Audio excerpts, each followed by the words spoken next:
Alright, I'm Darren, and the person that I'm going to be refuting is Patricio, and the claim that I'm going to be refuting is that NCAA restrictions have a negative effect on student athletes. There are three supporting claims, all of which attempt to put the NCAA at fault. However, I'm going to be explaining why his support claims are not applicable to the proposition. And in support of his first claim, which was NCAA restrictions harm the college life of student athletes, Patricio stated that student athletes are commonly restricted from certain classes and majors. However, this is untrue, as there are numerous student athletes pursuing applicable, time-consuming, and difficult degrees. In-house examples of this include Wyatt Shackelford, who's a pitcher here for our men's baseball team and is a business finance major, as well as Jeremy Dennis, who is a second-year guard from our men's basketball team and majoring in international business marketing. He used an example of a quarterback from Northwestern University who opted out of pursuing a major that would prepare him for medical school in order to basically focus his time towards football because it required so much time. And athletes can avoid a situation like this and they often do, by taking easier classes during the season, which include GEs, as well as taking fewer classes when compared to the off season.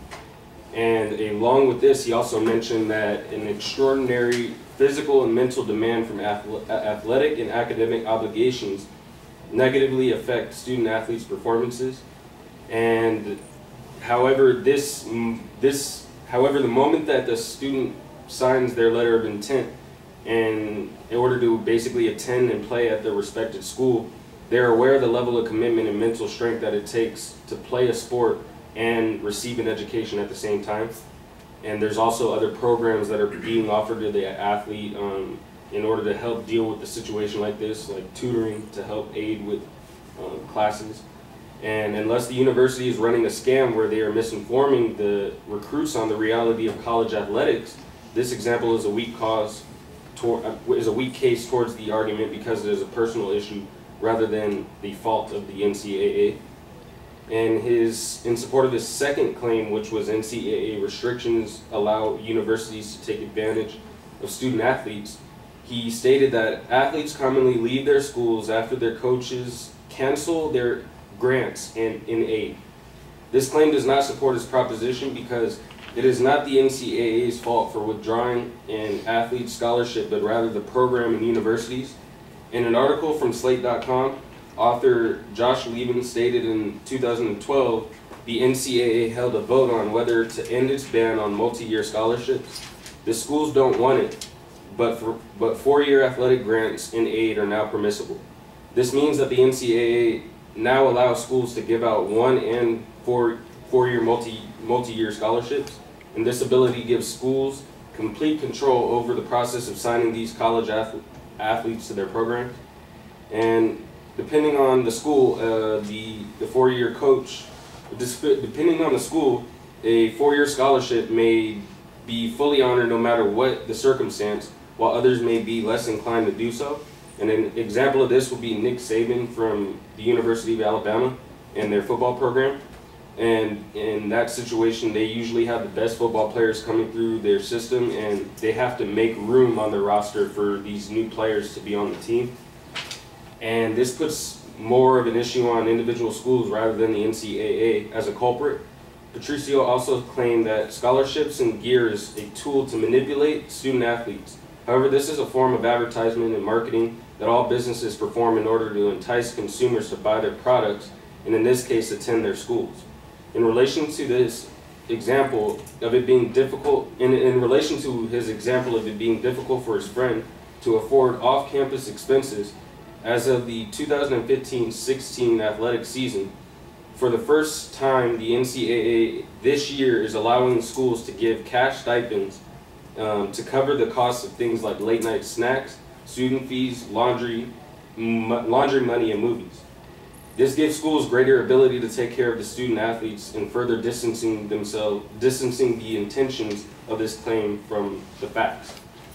He also gives an example of being sidelined for 5 months due to an injury that university's medical staff was unable to originally diagnosed correctly at first. However, under the context of the presentation, the staff was eventually able to give the correct diagnosis, ultimately making this example a university policy problem and not that of the NCAA.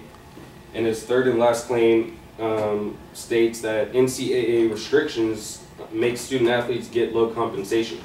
And in support of this claim, he states that universities and coaches benefit from the athletes' performances, and that universities sell multi-million-dollar lifestyles when they know there is a slight chance of making it true.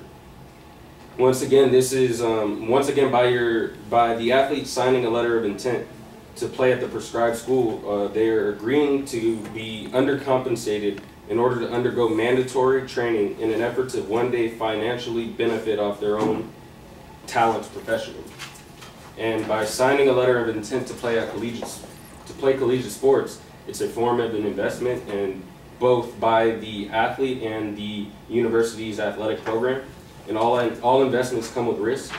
There's no such thing as a risk-free investment, and colleges are a place of business where education happens to be a service they provide, and college athletics function under the same premise. It's a business. In conclusion, many of the issues argued in favor of the proposition were university issues rather than that of the NCAA. In a statement that basically sums everything up from Scoop Jackson of ESPN, Scoop states that the nature of a school at a university level is to make money through education. Like any other business, colleges go into default and close when they are not making money or advancing financially. All businesses justify what they pay their employees, and unless there are labor laws being broken, then that business should be absolved of being told how to go about making money.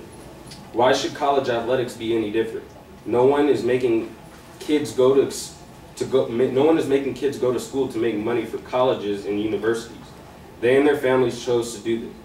It is an agreement that is not set up to pay them in ways that is fair in relation to the money the schools make from their participation. It's rather like taking an unpaid internship to prepare for a better job later in life.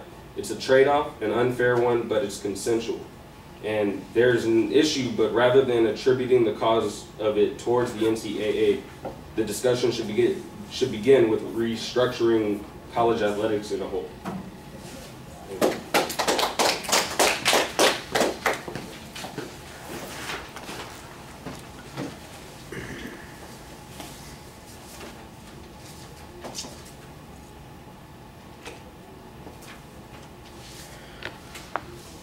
All right, back-to-back smackdowns on that.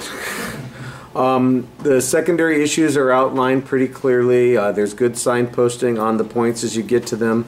Your approach is a little bit different, arguing that the causality issues are really about the universities and not the NCAA. I thought that was a pretty reasonable point. There's also kind of an argument about what the risks are that are involved.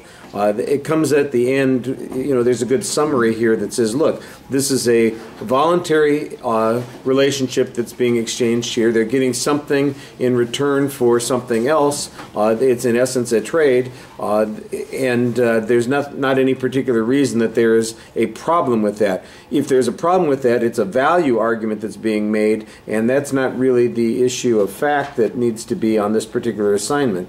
I thought there was a couple of good pieces of evidence to suggest that actually the NCAA has tried to accommodate student athletes in a couple of ways, like the four-year scholarship, and the new rules that allow some cash stipends for incidental costs. I thought that was pretty effective to address those issues.